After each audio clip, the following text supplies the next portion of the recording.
Look at this 600-year-old map from 1442. At the top, there's a city with towers reaching higher than anything else on Earth. It's labeled Terrestrial Paradise, and it appears on almost every ancient map for the next 300 years. Buddhist monks just walked 2,300 miles across America, promoting peace and compassion. Millions followed their journey. But few people know that ancient maps point to where this spiritual tradition originally came from, a terrestrial paradise in the Far East that appeared on every major map for centuries. I'm going to show you where the ancient world believed paradise was located, why it disappeared from maps after 1700, and what the evidence suggests actually happened to it. The location might surprise you. This is a world map by Giovanni Leonardo from 1442, almost 600 years old. Before you dismiss it as primitive or inaccurate, let me show you something. Maps before the 1500s oriented east at the top, not north. If I rotate this to match our modern perspective, you'll recognize the geography immediately. There's the Black Sea. Above it, Mount Ararat with an actual structure labeled Noah's Ark. To the right, Jerusalem at the Mediterranean. The Red Sea marked in bright red, which appears on almost every ancient map. These weren't decorative illustrations, these were working navigation tools. But look at what's at the far edge of the map, a massive settlement with towers and buildings far larger than anything else shown. It's marked as the terrestrial paradise, and it's positioned where we would today place Tibet or the eastern edge of Asia. Now look at this map from 1390, the Evesham world map from Gloucestershire. Again, paradise appears at the far edge, but this time it shows Adam, Eve, and the serpent around what's labeled the Tree of Life. At the center of that tree is a circular object, not a tree as we imagine it, but something that looks more like a structure or device. The 1442 map shows the same circular feature at the center of paradise. I want to thank all of you. We've grown to over 14,000 subscribers now, and that genuinely amazes me. If you're new here and finding this fascinating, I'd really appreciate it if you could subscribe. Your support helps us keep exploring these forgotten pieces of history. And if you have a moment, a like means a lot. Fasten your pants and let's continue. A 1448 map by Andreas Walsberger, currently held in Vatican City, shows the same terrestrial paradise in disproportionate size compared to everything else. It sits atop mountains, with 3 arched entrances, 4 massive towers on the sides, and 3 at the center. This isn't vague religious symbolism, it's architectural detail.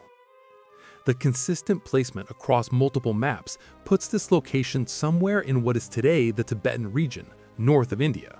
The distance from the Red Sea and Jerusalem, marked clearly on these maps, triangulates to central Tibet, and that region holds more legends about a terrestrial paradise than anywhere else on Earth. Shambhala, Shangri-La, the Hidden Kingdom. Tibetan Buddhism preserves extensive traditions about a concealed paradise in their mountains. A painting from the 1600s, currently in the Rubin Museum of Art, explicitly shows sacred earthly realms within Tibet, and a heavenly paradise above it. The belief was so widespread that Hollywood made a film about it in 1937, called Lost Horizon. Now let me show you something that changes the entire picture.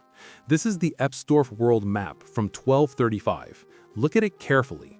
It bears almost no resemblance to the world we know, no matter how you rotate it. There's no Mediterranean as we understand it, no Atlantic or Pacific Ocean, just waterways cutting through massive landmasses. If the Great Flood occurred around 1250, as evidence from other sources suggests, then this 1235 map shows Earth before that catastrophe, a completely different geography. And at the location where later maps would show the terrestrial paradise, this one shows something even more explicit, a location marked north of India, in mountains, exactly where Tibet sits today. Consider what this means. Maps before 1250 show a different world. Maps after 1250 show paradise as a memory, a place that still existed but was fundamentally changed. By the 1600s, the orientation of maps themselves changed. East was no longer shown at the top. North took its place. The cardinal directions were redefined. Here's a map from 1418 by Chinese Admiral Zhang. It shows America 70 years before Columbus supposedly discovered it. The geography aligns with other period maps. India hasn't yet expanded to its modern size. California appears as a separate island. Unfortunately, I found no translation, so I can't confirm whether it marks the terrestrial paradise. A 1554 map by Sebastian Munster labels China as India Superior.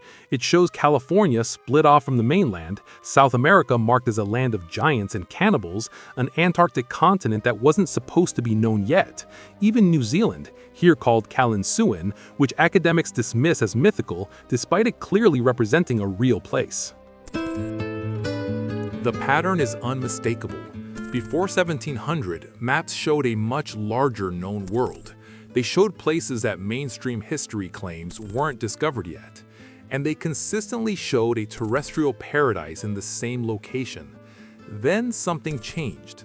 After 1700, these features disappear from maps. Paradise stops being marked. The known world suddenly shrinks. Official history claims this represents better cartography, the removal of mythical elements as exploration improved. But that explanation has problems. Why would practical navigation charts used by sailors who bet their lives on accuracy consistently include the same mythical location for centuries? Why would dozens of cartographers across different nations and time periods all make the same error in the same place? A simpler explanation is that paradise existed, was accessible, and then became inaccessible.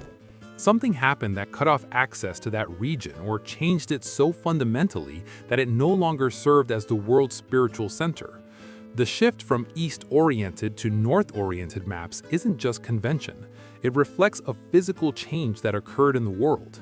Multiple ancient maps show circles at what they call the four corners of the Earth.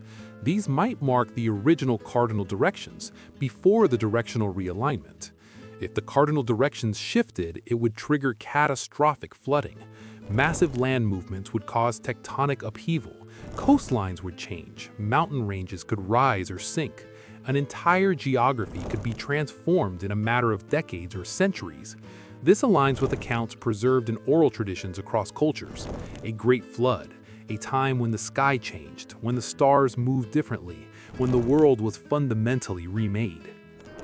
The 1235 map shows one world. The 1442 map shows a different one. The 1554 map shows further changes. We're not looking at improving cartographic accuracy. We're looking at a changing world being documented in real time. Now consider the linguistic evidence. The oldest known Chinese map, supposedly 3,000 years old, comes from the classics of Mountains and Seas. That book also describes headless people, giants, and dragons, the same elements that appear on medieval European maps of distant lands. Separate cultures describing the same phenomena in regions they supposedly never contacted. The ancient Chinese map shows a ring of land around the central continent. After the flood, that ring fractured into the Americas, Antarctica, Australia, and expanded coastlines in Asia. The eastern edge of China was actually added to the continent after the Cataclysm. Before that, the eastern edge was where Tibet is now, explaining why paradise appears there on the oldest maps. Multiple maps show Babylon existing in both Iraq and Egypt, not as an error, but because Babylon was a vast kingdom that spanned both regions.